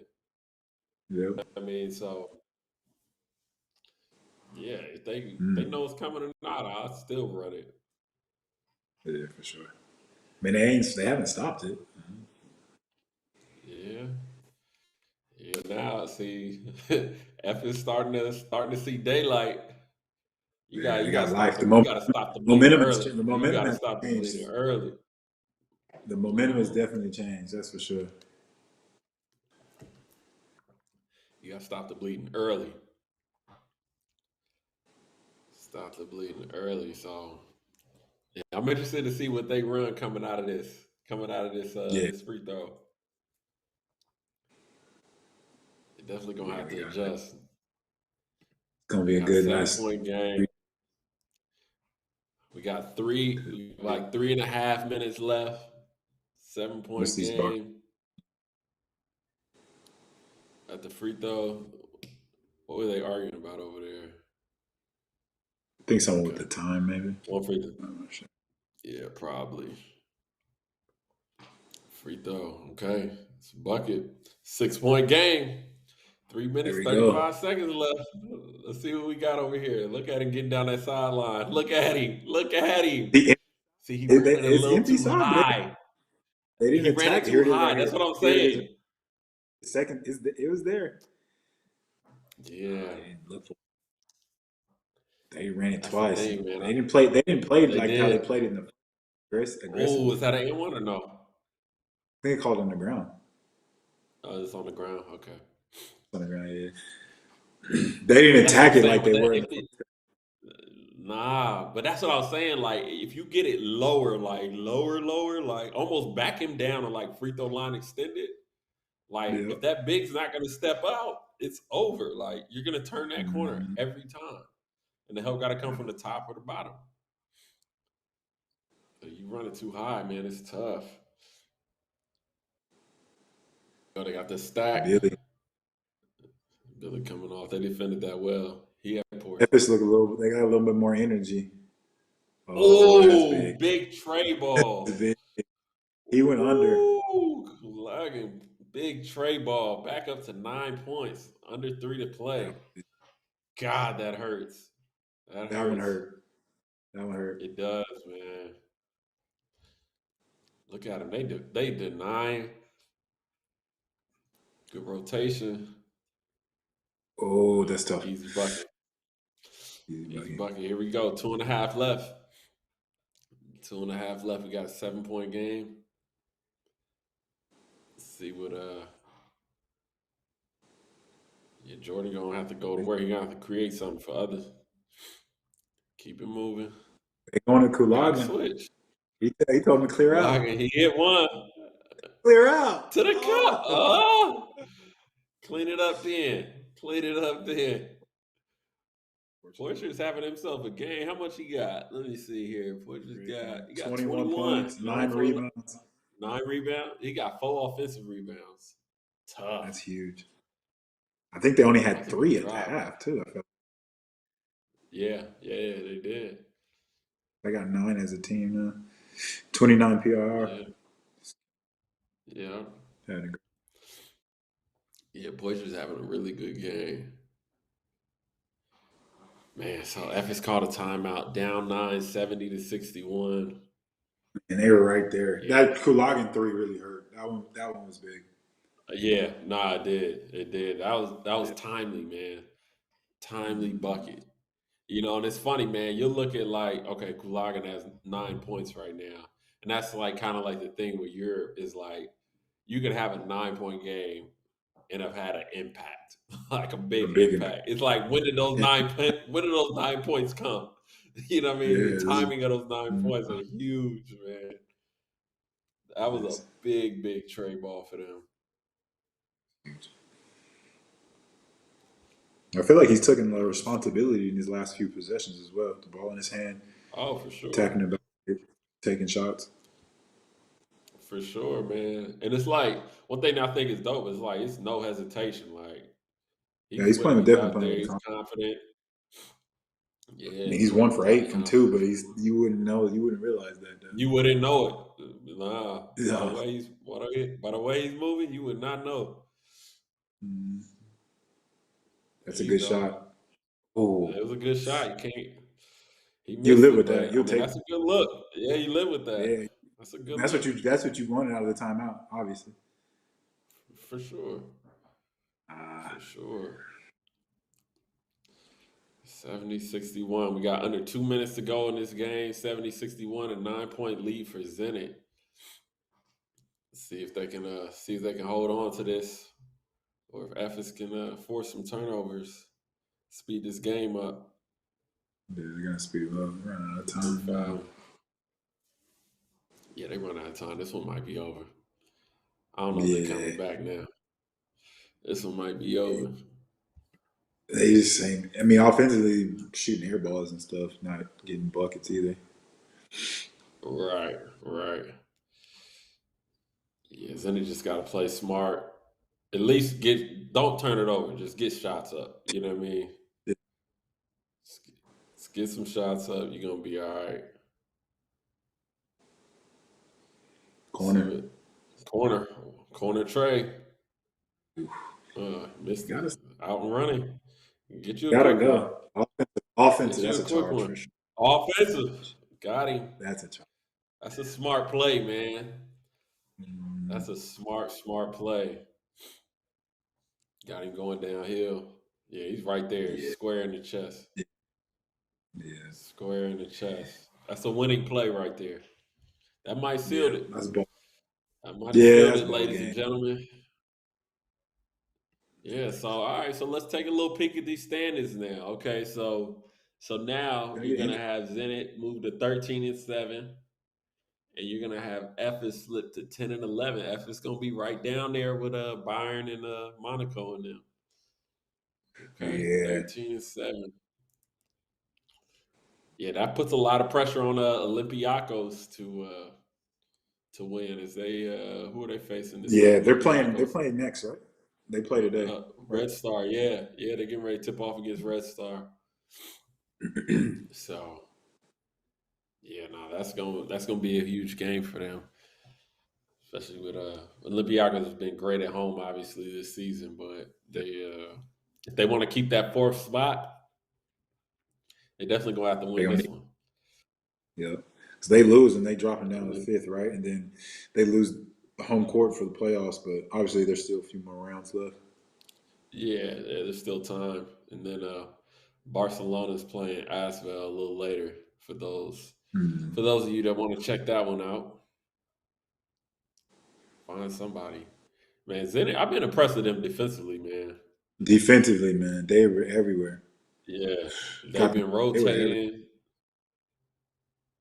They've been rotating. They haven't really been overhelping too much. You know what I mean? They've been real solid. They've been doing their thing for sure. Nah, you just gotta hold the ball, man. This game is over.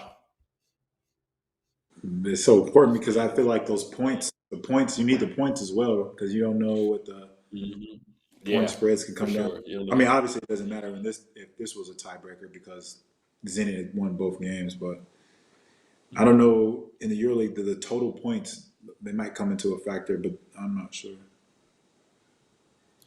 Like the total points that you have. Yeah, I think it'll settle any tiebreakers, but this is a big win for Zenit, man. As Billy Barron is at the free throw line, putting the finishing touches on this win against Efes. And man, let's see how they just gonna finish this one out. Billy played well, man. Let's go down these stats again. Billy what did Billy end up with? Billy ended up with 11 points, 4 assists. Jordan Lloyd, 8 points, 8 assists. They shared the ball, man. 20 assists. Yeah, they play really well. I'm guessing Efes 20 assists on 27 buckets. Yeah, 20 assists on 27 buckets. That's solid. Yeah. Solid, man. Yeah, I think that, they're not even like at full. I mean, neither team is at full strength right now, but you would definitely love to see get back to full strength. Yeah. These are two scary playoff teams, man, if they both get in. Two scary playoff teams. Things in it, man. They just shoot it so well from three. It's they're always going to be a tough cover. Yeah. Like when you got in this game, you got 3-point shooters and you got some athletes, some athletic bigs. Yeah. You're gonna be all right. You'll be all right. And you take care of the ball and turn it over. Yeah. That's another huge part. Me just gonna take the quick lay. Yeah, trying to stack up these points. We got a 7-point game, 72-65, 27 seconds left. I imagine Efes is probably gonna try and get a trap. I don't think they'll foul though. Let's see if they can get the ball in bounds. There it is. Oh, okay. Yeah, he coming in from half court. He knew he was dunking that joint. You got one man down here. He knew he was dunking that joint. Little layup for Micic. And that is going to be it. We got 5 seconds. Mickey with another dunk. 3 seconds left. It's about to be over. It's about to be over. So who's your MVP today? Who's the MVP of this game for you today? I've got to roll with Alex Portress. I mean, obviously, he was a monster from the first half, from the beginning of the game to end. I really also like how Billy Brand played. I think he controlled the offense really well. Him and Lloyd did a great job making assists. Right. But I got to go with Portress. Yeah, for sure. I think Portress, he was definitely a bright spot for them, and he did a lot on the offensive glass and just rolling to the basket, just being active, just doing what he does basically. Had a number of dunks, but yeah. So let's see how the rest of the season plays out. But man, I appreciate you stopping by to watch along and and gracing us and watching this game with us, man. I really appreciate it, man. I wish you all the health, wealth, and success this season. Best of luck moving forward. And yeah, man, everybody back home, please don't forget to like and subscribe on EuroLeague's YouTube channel, and tap in with us next week. We got a double week on the 2nd and 3rd. But until then, everybody stay home, stay safe, watch a lot of EuroLeague basketball, and we'll catch y'all next week. And we're out. Peace.